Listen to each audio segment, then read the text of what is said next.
Hello दोस्तों, तो कैसे हैं आप लोग। स्वागत है आपका study to know education YouTube channel में। हम लोग पॉलिटी के सीरीज़ में आज एक और टॉपिक को रिव्यू करेंगे, जो कि है आप लोग का जुडिशियरी, जो कि एक यूनियन गवर्नमेंट का पार्ट होता है।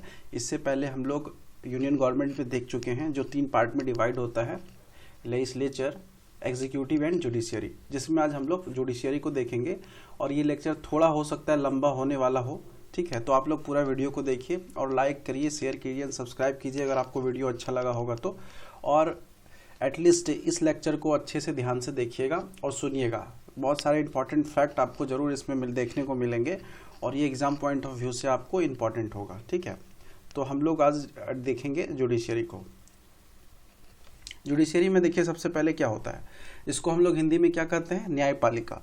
न्यायपालिका हिंदी में कहते हैं जुडिशियरी को। और इसका काम क्या होता है, वर्क अगर देखा जाए तो, अगर इसका वर्क देखा जाए तो जो भी लॉ वगैरह है आपके इंडिया में, ठीक है, तो उनका एग्जामिनेशन करना, ठीक है, क्या वो लॉ सही है या नहीं, क्या फंडामेंटल राइट को प्रोटेक्ट कर रहा है कि नहीं, ठीक है। तो इसका एक और काम है फंडामेंटल राइट को प्रोटेक्ट करना, टू प्रोटेक्ट फंडामेंटल राइट।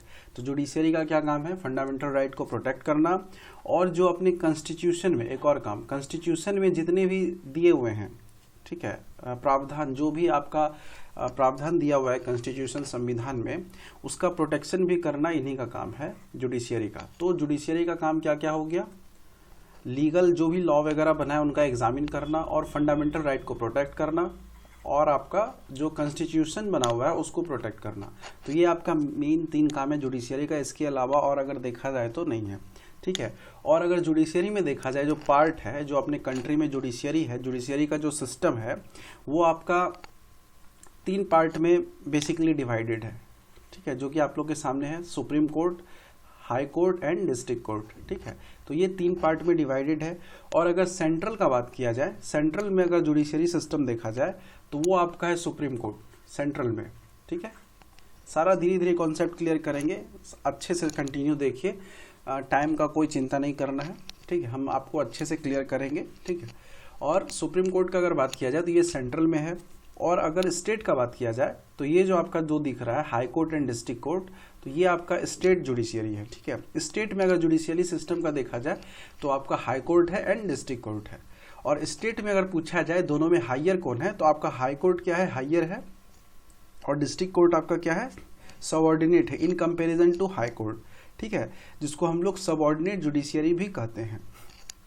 वैसे अगर देखा जाए in comparison to supreme court, subordinate judiciary आपका दोनों है, जो आपका high court and supreme court दोनों है वो आपका सबऑर्डिनेट है, मतलब सबऑर्डिनेट मतलब नीचे वाला न्यायालय। But in comparison in state में अगर देखा जाए तो in comparison of high court, district court आपका सबऑर्डिनेट है, ठीक है। तो कहाँ कहाँ क्या कंपैरिजन करना है वो देख लीजिएगा, ठीक है। तो एग्जामिनेशन करना है इनका। और इसमें अब अगर बात किया जाए सुप्रीम कोर्ट का, तो सबसे पहले सुप्रीम कोर्ट का बात करते हैं। तो सुप्रीम कोर्ट आपका ये पार्ट कौन से 5 में आता है, अगर इंडियन कॉन्स्टिट्यूशन देखा जाए तो ये आपके पार्ट 5 का है। और इसका आर्टिकल अगर देखा जाए, आर्टिकल कहाँ से कहाँ तक है, तो ये आपका आर्टिकल 124 से लेकर 147 तक है, ठीक है, 124 से लेकर 147 तक है। और हम लोग अगर कंबाइंड रूप से देखा जाए तो ये high court and supreme court को हायर जुडिशियरी भी कहते हैं, क्योंकि स्टेट लेवल पर हाई कोर्ट हायर है और सेंट्रल लेवल पर सुप्रीम कोर्ट हायर है। तो इस दोनों को कंबाइंड से हम लोग हायर जुडिशियरी कहते हैं। और अगर डिस्ट्रिक्ट कोर्ट का बात किया जाए तो ये आपका सबऑर्डिनेट जुडिशियरी कहलाता है, ठीक है। और अगर इसमें high court and district court दोनों का अगर बात किया जाए तो ये आपका स्टेट के अंदर में आता है, इसलिए अगर इसका आर्टिकल देखा जाए, ये पार्ट देखा जाए तो ये आपका पार्ट 6 में आता है, इंडियन कॉन्स्टिट्यूशन के पार्ट 6 में आता है। और अगर इसका आर्टिकल देखा जाए तो आर्टिकल आपका 214 से लेकर 232 तक आता है, आपका 214 से लेकर 232 तक आपका आता है हाई कोर्ट का। और आपका डिस्ट्रिक्ट कोर्ट का अगर बात किया जाए तो 233 से लेकर 237 तक आपका आता है डिस्ट्रिक्ट कोर्ट, ठीक है। तो आपका हाई कोर्ट डिस्ट्रिक्ट कोर्ट दोनों डिवाइड कर दिया गया, पार्ट बता दिया गया। ये पार्ट 6 का पार्ट है high court and district court, और पार्ट 5 आपका सुप्रीम कोर्ट का पार्ट है, जो कि आपका आर्टिकल 124 से लेकर 147 तक है। हम सारा इंपॉर्टेंट फैक्ट ही डिस्कस करेंगे, इसके अलावा हम कुछ डिस्कस नहीं करेंगे, तो आपको कहीं कोई कुछ प्रॉब्लम नहीं होगा, ठीक है। अब हम लोग अगर बात कर ले अदर कोर्ट के बारे में, ऐसा नहीं कि सिर्फ यही 3 कोर्ट है इंडिया में, सबऑर्डिनेट लेवल पर बहुत सारे कोर्ट होते हैं। जैसे कि अगर हम आपको एग्जांपल दें अदर कोर्ट का, तो अदर कोर्ट में देखिए क्या क्या एग्जांपल, जैसे हम आपका मान लीजिए ट्रिब्यूनल होता है, जिसको हम लोग हिंदी में क्या कहते हैं, न्यायाधिकरण या अधिकरण।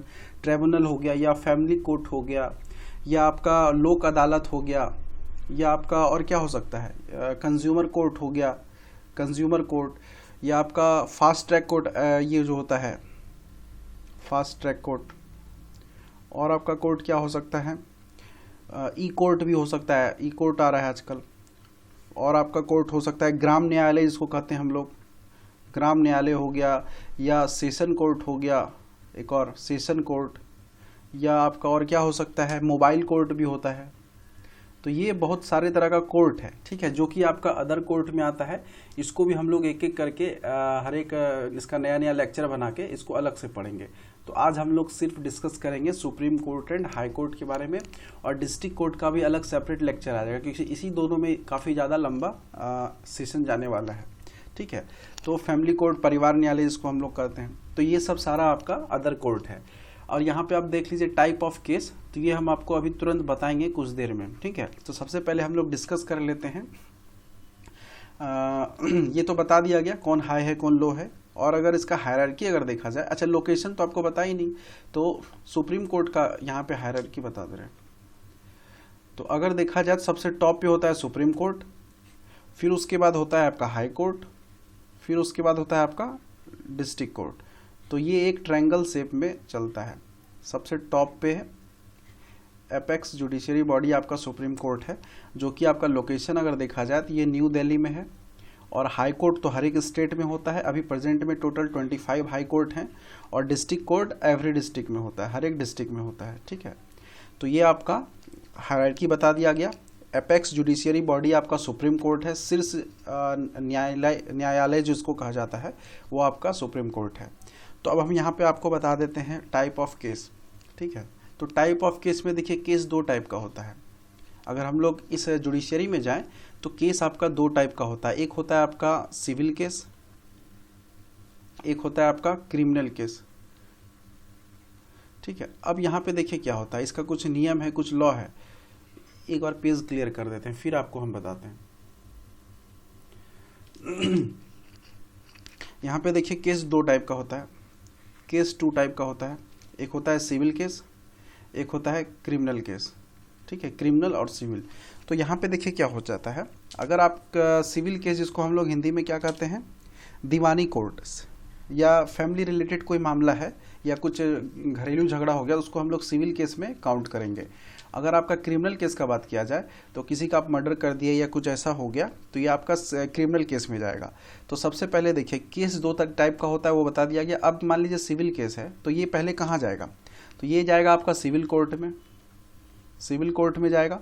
अगर आपका क्रिमिनल केस है तो ये आपका क्रिमिनल केस में जाएगा क्या, नहीं, तो क्रिमिनल केस में नहीं जाता, ये आपका जाता है सेशन कोर्ट में, ठीक है, जिसको हम लोग कहते हैं सेशन कोर्ट। और इसको हम लोग हिंदी में कहते हैं क्रिमिनल केस को फौजदारी मामला।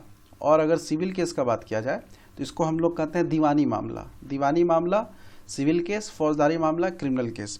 तो केस 2 टाइप का होता है। अब देखिए यहाँ पे केस क्या होता है, या तो केस अगर वो बता दे रहे हैं, पहले अगर केस कोई किया तो वो क्या होगा, पहले डिस्ट्रिक्ट कोर्ट में जाएगा, ठीक है, और फिर डिस्ट्रिक्ट कोर्ट से जाएगा हाई कोर्ट में, और हाई कोर्ट से जाएगा आपका सुप्रीम कोर्ट में, ठीक है।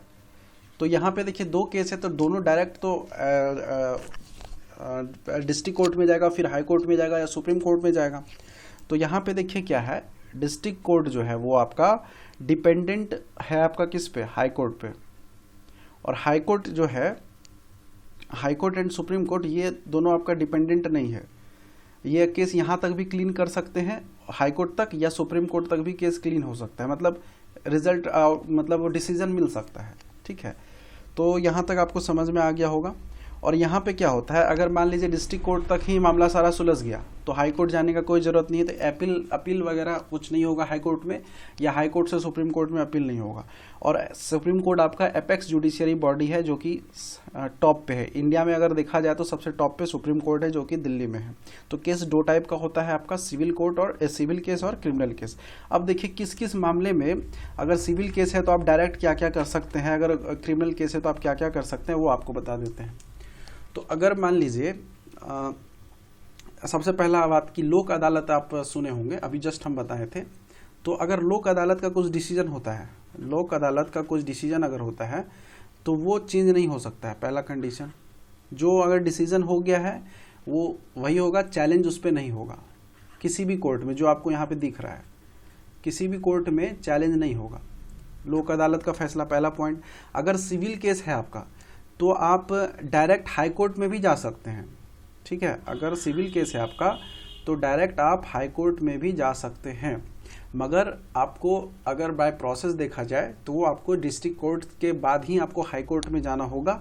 आप डायरेक्ट हाई कोर्ट जा सकते हैं सिविल केस में, ठीक है, घरेलू मामला जिसको हम लोग कहते हैं सिविल केस, ठीक है। और अगर आपका क्रिमिनल केस है तो क्रिमिनल केस है तो आपको वहाँ पे डायरेक्टली हाई कोर्ट में जाने का परमिशन नहीं है, वो आपको डिस्ट्रिक्ट कोर्ट होते हुए ही आपको हाई कोर्ट जाना होगा, ठीक है। अगर आप डायरेक्ट हाई कोर्ट जाना है तो वो वैलिड नहीं होगा, वो सीधा कहेगा कि आप डिस्ट्रिक्ट कोर्ट जाइए, वहाँ पे वो होगा, एक्सेप्ट ही नहीं करेगा आपका हाई कोर्ट, ठीक है। तो क्रिमिनल केस आपका डायरेक्ट हाई कोर्ट में नहीं जाएगा, और civil case directly high court जा सकता है, ठीक है, सकता है बोला गया है, ऐसा नहीं कि डायरेक्ट जाएगा हाई कोर्ट, डिस्ट्रिक्ट कोर्ट होते हुए भी जा सकता है। अब देखें यहाँ पे क्या है कि डिस्ट्रिक्ट कोर्ट जो है आपका वो डिपेंडेंट होता है आपका हाई कोर्ट पे, ठीक है। और जो high court and supreme court है वो आपका दोनों इंडिपेंडेंट बॉडी है, ठीक है। मगर डिस्ट्रिक्ट कोर्ट देखा जाए तो वो डिपेंडेंट बॉडी है। High court is dependent on supreme court only judicial matter, और हाई कोर्ट क्या है आपका सुप्रीम कोर्ट पे डिपेंडेंट है, बट कौन से मैटर पे, जुडिशियरी पे, एडमिनिस्ट्रेटिव मैटर पे डिपेंडेंट नहीं है, बट जुडिशियरी मैटर पे हाई कोर्ट सुप्रीम कोर्ट पर डिपेंडेंट है। और law making for high court and supreme court is central through parliament, ठीक है। जो लॉ बनाने का जो प्रोसेस है वो सारा सेंट्रल थ्रू पार्लियामेंट के थ्रू बनता है लॉ, जो कि सेंट्रल बनाती है, ठीक है। Law making for high court and supreme court, supreme court और हाई कोर्ट के लिए जो भी लॉ होता है वो पार्लियामेंट के द्वारा बनाया जाता है, ठीक है। अब मान लीजिए कुछ जज का नंबर वगैरह इंक्रीमेंट करना हो या घटाना हो या कुछ ऐसा प्रोसेस लाना हो तो सारा आपका सेंट्रल गवर्नमेंट करेगी पार्लियामेंट के थ्रू। तो ये सब आपका डिसीजन है, और सारा आपको समझ में आ गया कौन डिपेंडेंट हाउस है, डिपेंडेंट जुडिशरी है या कौन इंडिपेंडेंट है, वो सारा आपको क्लियर हो गया। और आपको क्या कहते हैं वो सिविल केस और क्रिमिनल केस समझ में आ गया, और लोक अदालत का फैसला चैलेंज नहीं किया जा सकता है, और सिविल केस को हम लोग डायरेक्टली मे बी गो ले जा सकते हैं हाई कोर्ट में, बट क्रिमिनल केस को हम लोग डायरेक्टली हाई कोर्ट में नहीं ले जाएंगे, वो डिस्ट्रिक्ट कोर्ट होते हुए ही जाएगा। तो ये सब आप लोग को क्लियर हो गया होगा। और यहाँ पे जो भी लॉ वगैरह बनता है सुप्रीम कोर्ट हाई कोर्ट के लिए वो सेंट्रल गवर्नमेंट बनाती है पार्लियामेंट में बिल लाकर, ठीक है। तो ये सब सारा चीज़ था जो आप लोग को समझना था, ठीक है। अब हम लोग बात कर लेते हैं केस का कुछ पावर, ठीक है। इसको थोड़ा साफ कर लें। केस का कुछ पावर, अगर मान लीजिए कि आप फंडामेंटल राइट का एक्सप्लॉयटेशन कर रहे हैं, ठीक है, फंडामेंटल राइट का एक्सप्लॉयटेशन हो रहा है, तो इस टाइप का केस वो high court and supreme court, high court and supreme court दोनों में जा सकता है। आराम से समझिएगा, कंफ्यूजन नहीं होना चाहिए। High court and supreme court दोनों में जा सकता है, डायरेक्टली गो, ठीक है, डायरेक्टली गो। और अगर आप पहला, तो ये पहला केस हो गया। अगर आप दूसरा केस अगर देखें कि अगर क्या कहते हैं कॉन्स्टिट्यूशन का कुछ डिस्क्रिप्शन वगैरह का मामला हो कि हाँ हमको कॉन्स्टिट्यूशन के बारे में कुछ डिस्क्रिप्शन वगैरह करना है, तो वो आप डायरेक्टली सिर्फ सुप्रीम कोर्ट में जा सकते हैं। कॉन्स्टिट्यूशन का अगर हमको डिस्क्रिप्शन करना है कि नहीं इसका कुछ चेंजेस करना है या कुछ ऐसा हो रहा है वैसा हो रहा है, तो कॉन्स्टिट्यूशन के मैटर में आप डायरेक्टली क्या कर सकते हैं, सुप्रीम कोर्ट में जा सकते हैं। इसमें हाई कोर्ट वाला सिस्टम नहीं है। अगर आपका पब्लिक इंटरेस्ट लिटिगेशन है, आप लोग PIL सुने होंगे, पब्लिक इंटरेस्ट लिटिगेशन, जिसमें हम लोग ग्रुप में मिलकर किसी एक लेटर लिख के कोर्ट में ले जाते हैं और वहाँ पे उस चीज़ को अपील करते हैं कि या ऐसा हो, जिसको हम लोग हिंदी में जनहित याचिका भी कहते हैं। ये डायरेक्टली आपका अगर स्टेट में देखा जाए तो डायरेक्टली हाई कोर्ट में भी जा सकता है, अगर वो सुप्रीम कोर्ट में भी ले जाने का मन होगा तो सुप्रीम कोर्ट में भी जा सकता है। तो लेटर उस पर लिख के PIL हम लोग कर सकते हैं, जिसको हम लोग जनहित याचिका कहते हैं। तो ये जो पावर है आपको PIL का, वो directly high court supreme court में जा सकता है। और आपका फोर्थ में अगर देखा जाए, फोर्थ में अगर आपका सेंट्रल और स्टेट के बीच में कुछ ऐसा लड़ाई झगड़ा का मैटर हो तो उस मैटर पे डायरेक्टली हम सुप्रीम कोर्ट में जा सकते हैं। ठीक है, तो देखिए यहाँ पे क्या है, सेंट्रल और स्टेट का कोई मैटर है तो डायरेक्टली सुप्रीम कोर्ट, और या कॉन्स्टिट्यूशन से रिलेटेड कोई मामला है जिसका डिस्क्रिप्शन करना हो वो डायरेक्ट सुप्रीम कोर्ट। बाकी PIL करना हो या FIR फंडामेंटल राइट का एक्सप्लॉयटेशन हो रहा हो तो ये डायरेक्टली आप high court and supreme court दोनों में जा सकते हैं। ठीक है, तो ये आपका था केस जो है, कितने तरह का केस हो सकता है और डायरेक्टली हम लोग कहाँ कहाँ जा सकते हैं उसका शॉर्ट डिटेल हम आपको दे दिए ताकि किसी भी तरह का कोई कन्फ्यूज़न ना हो। ठीक है, तो अब हम लोग चलते हैं नेक्स्ट स्लाइड में। अब देखिए यहाँ पे सुप्रीम कोर्ट और हाई कोर्ट के बारे में हम लोग डिटेल में ये टॉपिक को देखेंगे, थोड़ा सा समय लग सकता है। ठीक है, अब यहाँ पे देखिए है आपका जज of supreme court and appointment. तो जज of supreme court and appointment, उसके जानने से पहले सबसे पहले हम लोग सुप्रीम कोर्ट का थोड़ा सा हिस्ट्री जान लेते हैं। सुप्रीम कोर्ट क्या था, ये कब बना था। सबसे पहले अगर देखा जाए सुप्रीम कोर्ट का नाम, सुप्रीम कोर्ट होने से पहले इसका नाम क्या था, फेडरल कोर्ट इसको कहा जाता था, फेडरल कोर्ट कहा जाता था। और ये गवर्नमेंट ऑफ इंडिया एक्ट 1935 जो है उसमें बना था। ठीक है, जिसको हम लोग संघीय न्यायालय कहते हैं फेडरल कोर्ट को हिंदी में, और ये पूरे कंट्री के लिए था। ठीक है, और इसमें इसका जो सेटअप हुआ था वो 1937 में हुआ था फेडरल कोर्ट। ठीक है, फेडरल कोर्ट का। बट क्या हुआ, अब इसको हम लोग फेडरल कोर्ट नहीं कहते हैं, ये अब हम इसको कहते हैं सुप्रीम कोर्ट। तो ये सुप्रीम कोर्ट कब से कहने लगे, तो ये सुप्रीम कोर्ट आपका 1950 से कहने लगे। तो 1950 से हम लोग इसको नया नाम दिए सुप्रीम कोर्ट। और पहला अगर सुप्रीम कोर्ट का देखा जाए इस्टेब्लिशमेंट कोलकाता में हुआ था, वो आपका कब हुआ था, 1774। ठीक है, जो कि आपका कोलकाता में हुआ था। और ये जो आपका रेगुलेटिंग एक्ट वगैरह आप लोग पढ़े होंगे, कॉन्स्टिट्यूशनल डेवलपमेंट, तो 1773 के जो रेगुलेटिंग एक्ट आया था उसी के थ्रू इसमें इस्टेब्लिशमेंट हुआ था आपका कोलकाता में कोर्ट। ठीक है, और ये सेटअप हुआ था जो फेडरल कोर्ट का वो 1937 में हुआ था। बट अब क्या है, इसको हम लोग सुप्रीम कोर्ट कहते हैं, और जो सुप्रीम कोर्ट कहते हैं वो आपका 1950 से कहा जाने लगा। अब इसका जो अगर सिनारियो देखा जाए तो इसमें देखिए एक होते हैं CJI, चीफ जज ऑफ इंडिया, और बाकी 7 होते हैं जज। ठीक है, जज, जो कि उस समय का बात है, सुप्रीम कोर्ट 1950 का उस समय क्या था, उस समय ये था 7 थे जज, 1 थे CJI, टोटल 8 थे। बट अभी अगर प्रेजेंट में देखा जाए तो चीफ जस्टिस ऑफ इंडिया तो एक है ही, बट ये 7 के जगह अब चेंज होके हो गया है 33। तो 33 आपके जज हैं। इसका मतलब क्या है, 33 + 1 क्या है आपका CJI, तो टोटल 34 आपका सुप्रीम कोर्ट में अभी कंटिन्यू है। और अभी आपको प्रेजेंट में पता चल गया होगा, अगर न्यूज़ में देख रहे होंगे तो अभी CJI chief justice of India अभी आपके चेंज हो गए हैं। इससे पहले बोबड़े जी थे जो 47th थे, और अभी 48th हैं। वो आप हमको कमेंट में बताइए कि कौन है 48th जो अभी नया जस्ट चेंज हुए हैं। ठीक है, और ये जो सारा प्रोसेस है 7 से लेकर 34 तक आने में, तो total 5 times increase the number of जज, टोटल 5 बार इंक्रीज किया गया, तब जाके ये 33 हुआ है। ठीक है, ऐसा नहीं कि हम डायरेक्ट 7 से 33 कर दिए, तो टोटल 5 टाइम्स हम लोग जज का चेंज किए हैं नंबर। ठीक है, तो ये सब आपका थोड़ा सा शॉर्ट डिटेल था जो काफ़ी important exam point of view से, जो कि हम बता दिए आपको। अब हम यहाँ पे बात कर लेते हैं जज ऑफ सुप्रीम कोर्ट। तो सबसे पहले जज ऑफ सुप्रीम कोर्ट के बारे में अगर अपॉइंटमेंट और सुप्रीम कोर्ट के जज के बारे में बात करें तो सबसे पहले हम लोग बात कर लेते हैं इनका अपॉइंटमेंट जो होता है, क्वालिफिकेशन क्या क्या रखते हैं। तो इसका क्वालिफिकेशन देखिए क्या क्या है। ठीक है, तो सबसे पहले ये सिटीजन ऑफ इंडिया होना चाहिए, सिटीजन ऑफ इंडिया, और आपका जज of any high court of state होना चाहिए। अगर आपको सुप्रीम कोर्ट का जज बनना है तो किसी भी स्टेट के हाई कोर्ट के जज को बराबर आपका एलिजिबिलिटी मतलब होने चाहिए। ठीक है, हाई कोर्ट का कोई जज होना चाहिए, या 5 साल का एक्सपीरियंस इसमें होना चाहिए, 5 ईयर का।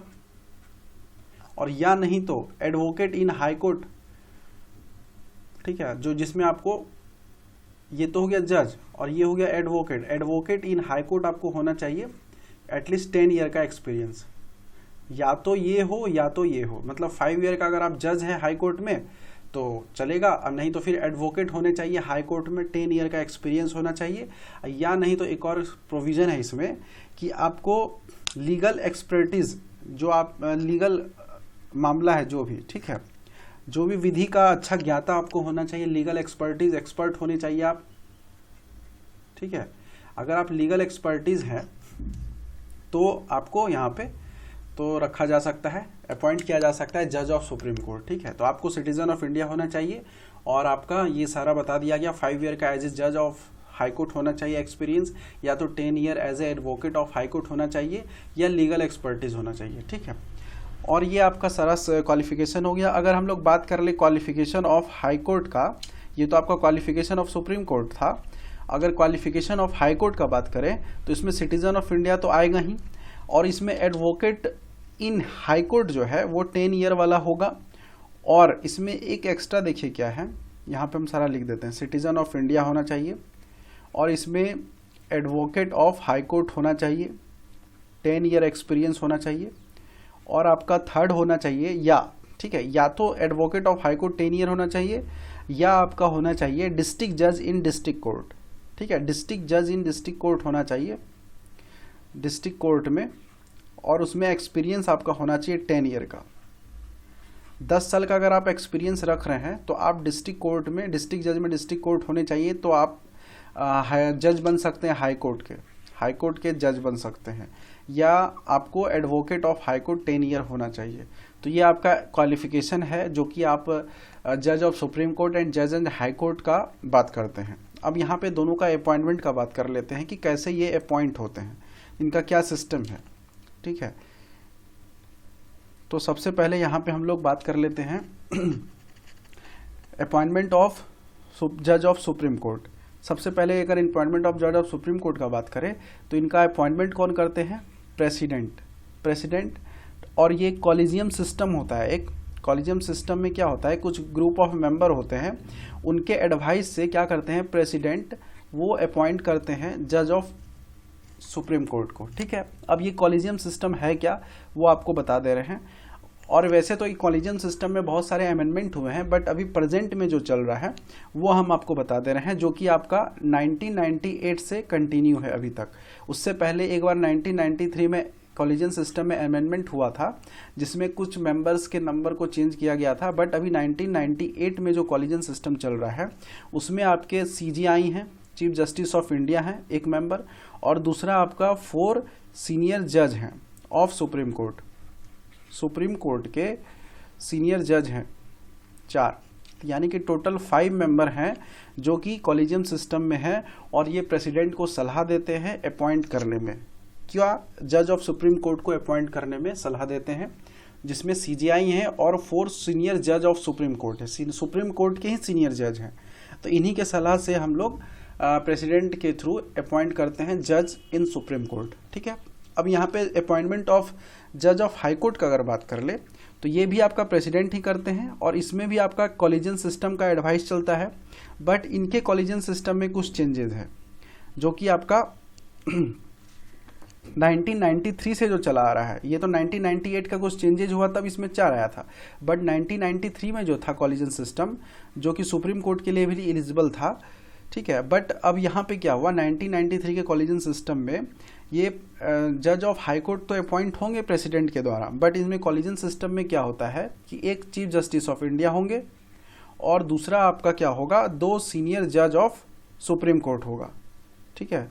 तो सुप्रीम कोर्ट के सीनियर जज 2 होंगे, और ये कॉलेजियम सिस्टम में एक चीफ जस्टिस होगा, मतलब टोटल 3 मेंबर होंगे हाई कोर्ट के जज को अपॉइंटमेंट करने में।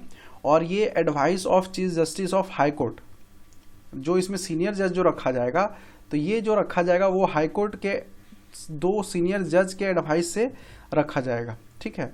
तो इन्हीं 3 मेंबर से हम लोग क्या करते हैं, कॉलेजियम सिस्टम का यूज़ करके प्रेसिडेंट क्या करते हैं, जज ऑफ हाई कोर्ट को अपॉइंट करते हैं। तो अपॉइंटमेंट एंड क्वालिफिकेशन आप लोग को समझ में आ गया होगा, ठीक है, कि क्या होता है। और अगर हम लोग बात करें ट्रांसफ़र ऑफ जज का, तो वो भी आपको बता देते हैं कि कैसे ट्रांसफ़र वगैरह होते हैं एक हाई कोर्ट से दूसरे हाई कोर्ट में। तो ट्रांसफ़र ऑफ जज आपका बता दे रहे हैं यहाँ पे।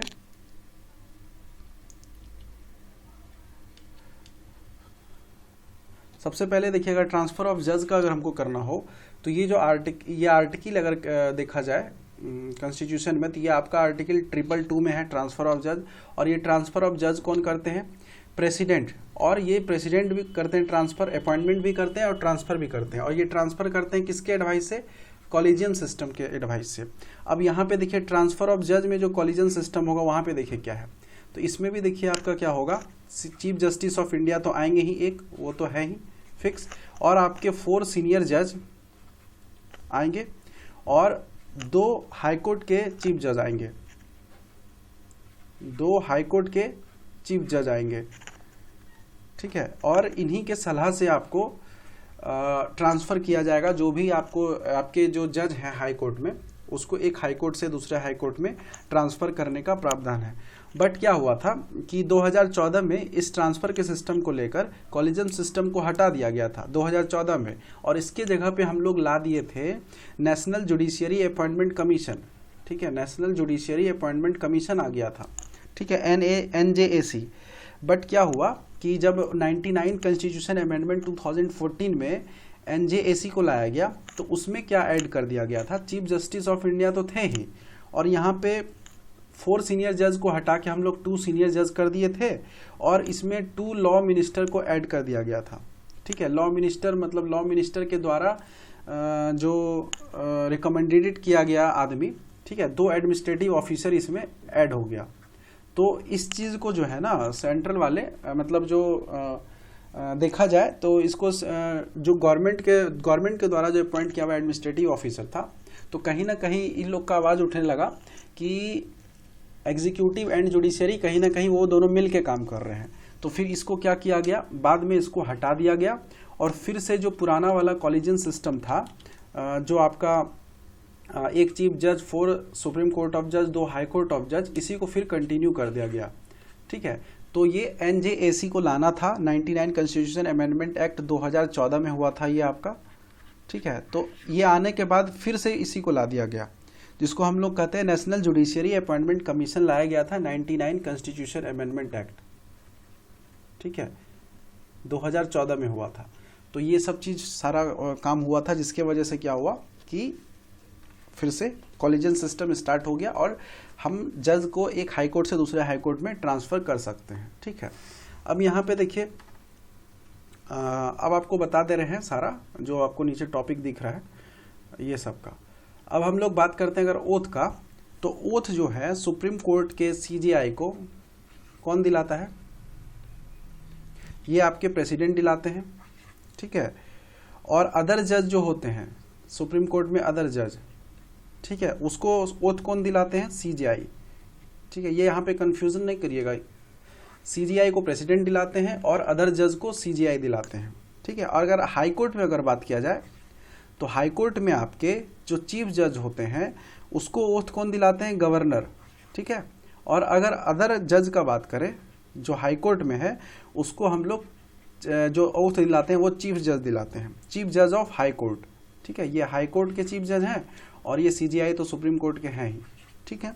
और अगर अपॉइंटमेंट का अगर बात किया जाए तो अपॉइंटमेंट, ये सुप्रीम कोर्ट का जो अपॉइंटमेंट है सुप्रीम कोर्ट और हाई कोर्ट का जज का, वो सारा प्रेसिडेंट करते हैं।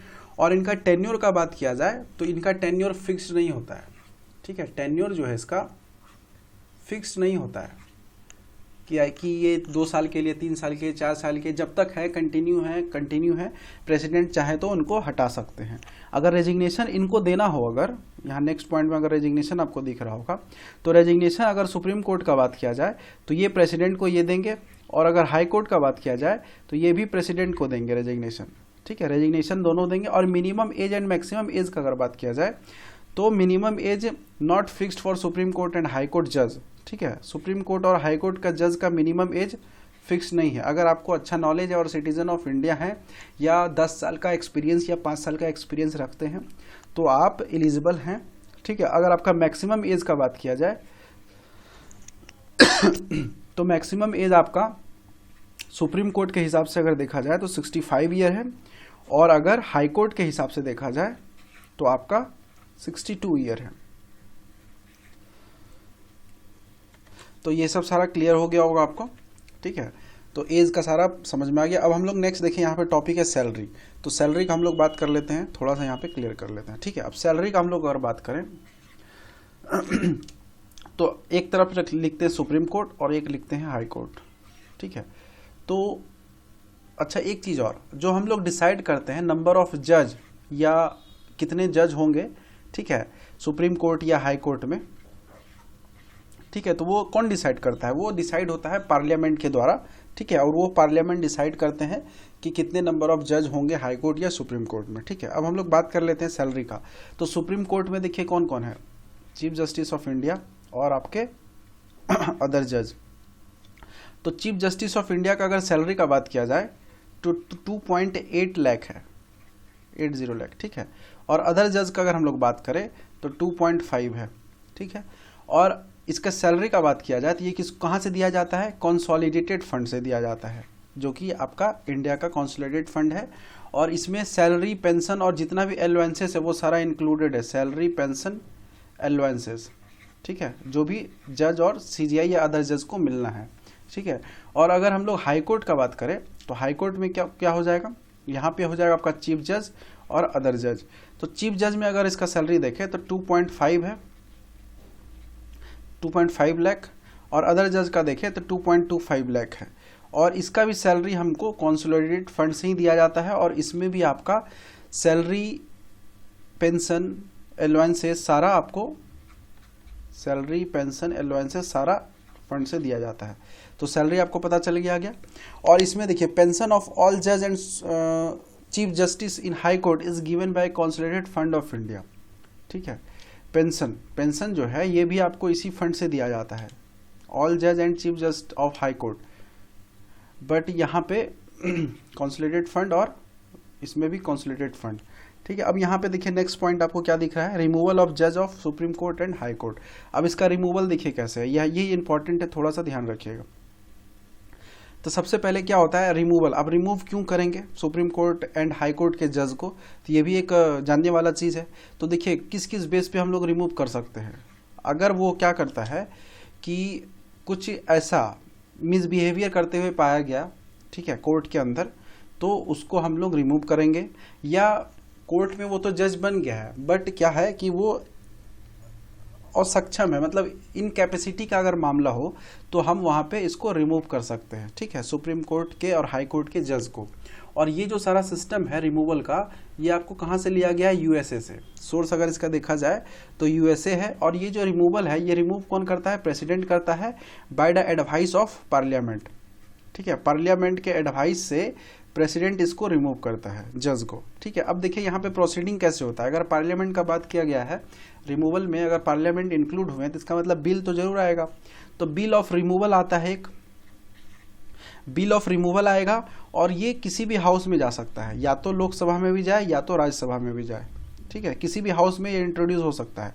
मान लीजिए पहले लोकसभा में हम इंट्रोड्यूस करते हैं, तो लोकसभा में इंट्रोड्यूस किए हैं तो 100 MP का साइन होना जरूरी है, ठीक है, तब जाके ये इनिशिएट होगा बिल। जब इनिशिएट होता है तो बिल इनिशिएट होकर लोकसभा में गया, तब वहाँ पे क्या होगा? स्पेशल मेजोरिटी होगा। स्पेशल मेजोरिटी कहने का मतलब 2/3 member of present and voting, ठीक है, प्रेजेंट एंड वोटिंग प्लस आपका हो जाएगा मेजोरिटी ऑफ टोटल मेंबर, ठीक है, मेजोरिटी ऑफ टोटल मेंबर। तो ये सारा स्पेशल मेजोरिटी का क्राइटेरिया है। तो स्पेशल मेजोरिटी से आपका यहाँ पे वोटिंग होगा। फिर उसके बाद क्या होगा? ये कमेटी के पास जाता है। तो कमेटी देखिए एक बना हुआ होता है, जिसका हम लोग कमेटी का सारा आपको वो बता देते हैं मेंबर। तो कमेटी एक बनाया जाता है इस चीज़ के लिए, रिमूवल ऑफ जज of supreme court and high court के लिए, जिसमें आपका चीफ जस्टिस एंड अदर जज ऑफ सुप्रीम कोर्ट होते हैं। या तो चीफ जस्टिस होंगे, अगर चीफ जस्टिस नहीं है तो अदर जज ऑफ सुप्रीम कोर्ट होंगे, और दूसरा आपका चीफ जज ऑफ हाई कोर्ट होगा, चीफ जज ऑफ हाई कोर्ट होगा। और आपका तीसरा लीगल एक्सपर्टीज, जो लीगल में कुछ एक्सपर्ट हो, जो वैसा व्यक्ति जो विधिक मामले में काफ़ी ज़्यादा एक्सपर्ट हो। ये 3 मेंबर का एक कमेटी होता है, जिसमें हम लोग क्या करते हैं, कमेटी को भेजते हैं।